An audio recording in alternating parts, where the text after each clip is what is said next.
சீமான் அடித்த அடியில் இருந்து திராவிட திருவாளர்களால் இன்னும் எழுந்திருக்க முடியலை. ஆனாலும் தனியாக இருந்து புலம்பிகிட்டு இருக்காங்க. இந்த திராவிட டிவி சேனலில் உட்காந்து மொத்தமாக நாலு பேருமே திராவிட திருவாளரால் இருந்து கொண்டு ஒப்பாரி வைக்கிறாங்க.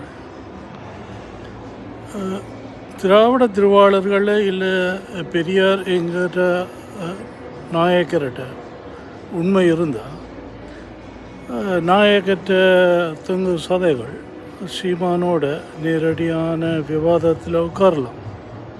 நேருக்கு நேரு விவாதத்தில் உட்காந்து இது விவாதத்தை நடத்தி பார்க்கலாம்.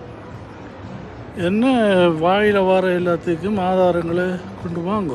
திராவிட திருவாளர்களை கொண்டு வாங்க. தமிழ் தேசிய உணர்வாளர்களும் ஆதாரங்களை முன்வைக்கட்டும். சமூகம் அறிஞ்சு கொள்ளட்டு.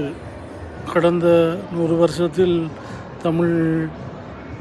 தமிழர் என்று சொல்லி தமிழர்கள் எவ்வாறு திருடியிருக்கிறார்கள் இந்த தெலுங்கு திராவிடியார்கள் என்பதை தமிழ் சமூகம் அறிஞ்சு கொள்ளட்டும். இனிமேலாவது உணர்வு பெற்று அறிவு பெற்று தமிழ் சமூகம் அடுத்த படிநிலை அடைகிறதுக்கான ஒரு சந்தர்ப்பம் கிடைக்கும். ஆக சீமான் அடிச்சாடி பத்தாது. தொடர்ச்சியாக இன்னும் ஒரு 2 வாரங்களுக்கு அடிமேல் அடி கொடுத்தே ஆகணும்.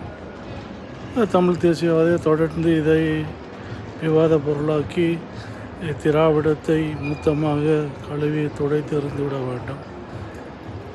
வருகின்ற எலெக்ஷன், ஈரோடு எலெக்ஷனில் இந்த ஜார் அந்த சார் என்ற கேள்வியினூடாக இந்த திராவிட திருவாளர்களை வீதிக்கு இறங்காத மாதிரி பார்த்து கொள்ள வேண்டியதும் இந்த தமிழ் தேசிய உணர்வாளர்களின் வெளியாக இருக்கும்.